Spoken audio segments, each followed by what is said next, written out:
buzz, buzz.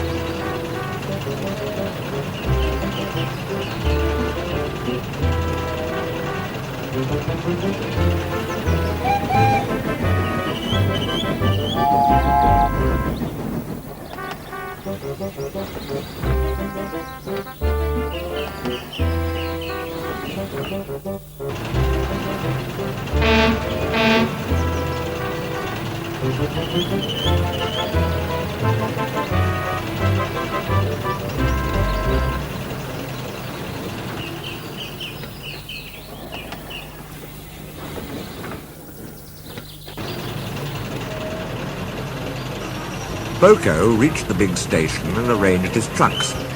Then he went to the shed and asked politely if he could come in. Duck was not pleased to see a diesel, but presently, when he found that Boco knew Edward, he became more friendly. And by the time Boco had told him about Bill and Ben, they were laughing together like old friends. "Have they ever played tricks on you?" asked Boco. "Goodness me, yes," chuckled Duck. "Edward is the only one who can keep them in order. You know," went on Duck, "I sometimes call them the bees." "A good name," chuckled Boco. "They're killers when they start buzzing around."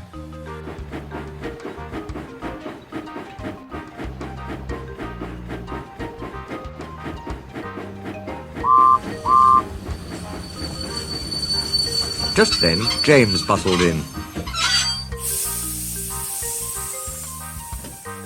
"What's that, Duck? Are you terrified of bees? They're only insects after all, so don't let that buzzbox Diesel tell you different. His name is Boco, and he didn't "I wouldn't care," interrupted James.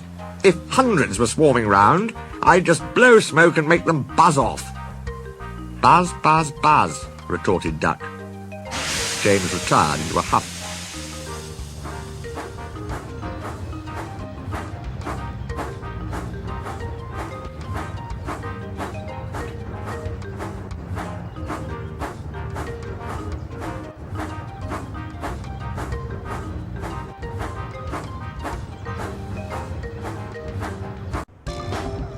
James was to pull the express next morning, and when Duck brought his coaches, the platform was crowded. "Mind your backs, mind your backs!" Two porters were taking a loaded trolley to the front van. Fred drove while Bert walked behind. "Careful, Fred, careful," warned Bert, but Fred was in a hurry and didn't listen. Suddenly an old lady appeared in front. Fred stopped dead, but the luggage slid forward and burst the lid of a large white wooden box. Some bees flew out, and just as James came backing down, they began to explore the station. Someone shouted a warning. The platform cleared like magic. The bees were too sleepy to be cross. They found the empty station cold. James's fireman was trying to couple the train. They buzzed round him hopefully. They wanted him to mend their hive. Then they could go back and be warm again. But the fireman didn't understand. He thought they would sting him. He gave a yell, ran back to the cab, and crouched with his jacket over his head. The driver didn't understand either. He swatted at the bees with the shovel. The bees, disappointed, turned their attention to James. James's boiler was nice and warm. The bees swarmed round it happily.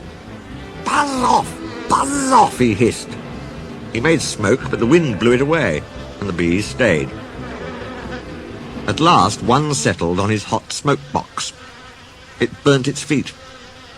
The bee thought James had stung it on purpose.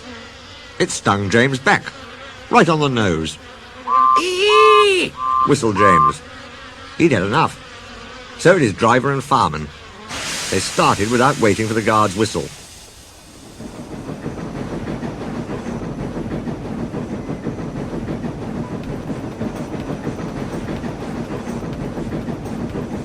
They didn't notice till too late that they'd left their train behind.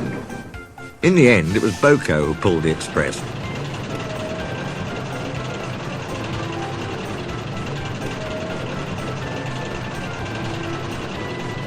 He was worried at first about leaving his trucks, but Duck promised to look after them, and so it was arranged. He managed to gain back some of the lost time, and the fat controller was pleased with him.